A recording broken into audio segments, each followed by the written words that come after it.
ሐምሌ 21 ቀን 1934 ዓመተ ምህረት የዛሬ 74 ዓመት አንዲት የ9 ዓመት ልጅ ድምቅ ባለ ሰርግ ተድራ ነበር። ይህች ታዳጊ ልጅ ሰርጓም እጅግ የተለየና የጋብቻዋ ስነ ስርዓትም የተፈጸመው ከሌሎች 9 እህቶቿ ጋር በመሆን ነበር። እኔ ወይዘሮ ዓለም ፀሐይ፣ ወይዘሮ ስላስ፣ ያክስቴ ልጆች ወይዘሮ ገነት፣ ወይዘሮ አቦነሽ፣ ሄሪት።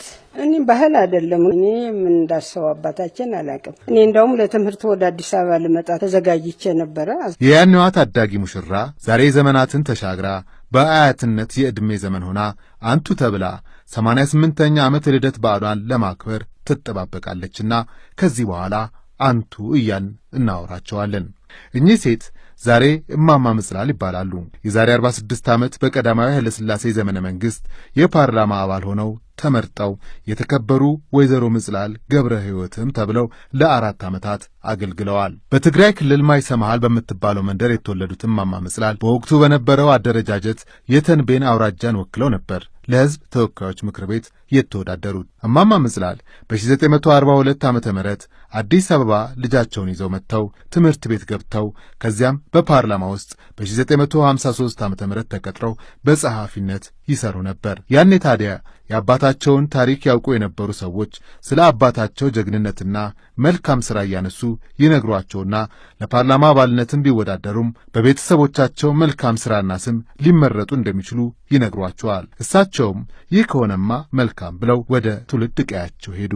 ይህን ስሜትና ወኔ ይዘው ለምርጫ ወደ ትውልድ ቀያቸው የሄዱት ወይዘሮ ምጽላል እዚያ የነበሩት ተፎካካሪያቸው የወረዳው አስተዳዳሪ የነበሩና ኃይለኛ ናቸው ስለሚባሉ ተይ ይቅርብሽ፣ እሱን አትችዩም ቢባሉም አሻፈረኝ ተወዳድሬ ልሸነፍ እንጂ እጅ አልሰጥም ብለው ነበር ወደ ፉክክሩ የገቡት። ወደ ፉክክሩ ሲገቡ ግን ክርክሩ በሴትነታቸው ጭምርም ይመጣባቸው ነበር። ወንዶች ይህን ያህል የወለደች አገር ብዙ ጀግናዎች ያሏት አገር ቁጭ ብላ ምትሸና ሴት እንዴት ትመርጣላችሁ ብለው ሰብኩ። የለሁም ነበረ ሰው ይሄድ እንደሱ ሰማ። እኔ ደግሞ ህዝቡ በተሰበሰበበት ጌታዬ ተሳስተዋል፣ ማን ወለደውት? ከእንጨት አልተፈጠሩ፣ እርሶ ሴት ነች የወለደችውት፣ እናትዎን መስደብ ማለት ነውና ትክክል አይደለም።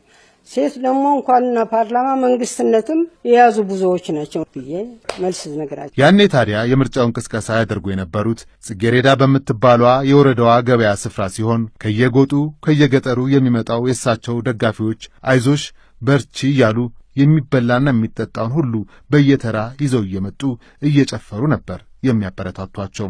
መሶብን ምልክት አድርገው የተወዳደሩት ወይዘሮ ምጽላል ዓላማቸውን ለመራጩ ሕዝብ እንዲህ ነው ሲሉ ያስረዱትም ነበር። እኔን ከመረጣችሁ መቼም ያቅሜን ያህል ለመንግስት ማመለክተው መንገድ እንዲኖር እፈልጋለሁ፣ መብራት እንዲኖር እፈልጋለሁ፣ ችግሩን እንዳመለክትለት አደርጋለሁ። ደግሞ መሰው ስለነበረ ምልክቴ በህብረት እንስራ፣ በህብረት እንብላ የሚል ነው አስተሳሰቤ። በ1962 ዓመተ ምህረት በምክር ቤት ሲገቡ 250 ወንበር በነበረው ምክር ቤት እሳቸውን ጨምሮ 5 ሴቶች ብቻ ነበሩ።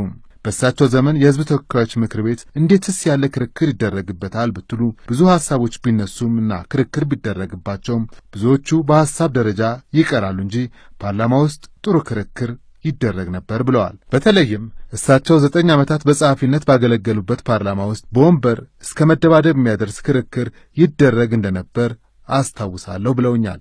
ግማሹ በመንግስት ሆኖ ግማሹ በህዝብ ሆኖ ሲከራከሩ መስማማት ጠፋና በመካከሉ በወንበር ተማታ። ቀልድ አይደለም፣ በጥፊ መማታትም ነበር። እንደው ሐሳቡን ያስታውሳል የተከራከሩበት? እኔ እንጃ ልጅ ዛሬ ስረሳሁት ብዙ ጊዜ እኮ ነው። እሳቸው ግን በተመራጭነት ዘመናቸው አከራካሪ የነበረው ትልቁ ሐሳብ መሬት ላራሹ ይሁን የሚለው ነበር ብለውኛል። ወይዘሮ ምጽላል ባላባት እና መሬት ላራሹ ደጋፊ፣ ሌሎቹ ደግሞ ምንም ነገር የሌላቸው በእርሻ የሚኖሩ ፊት፣ እነሱ ደግሞ ተቃዋሚዎች መሆን በጣም ነው የሚገርመው ይሉ ነበር። ሰው ስሜት ነው፣ ስሜቴ እንደሱ ያደርገኝ ነበር። ምክንያቱም ድሮውም ቢሆን በቤተሰቦቼ ተጽዕኖ አልነበረም።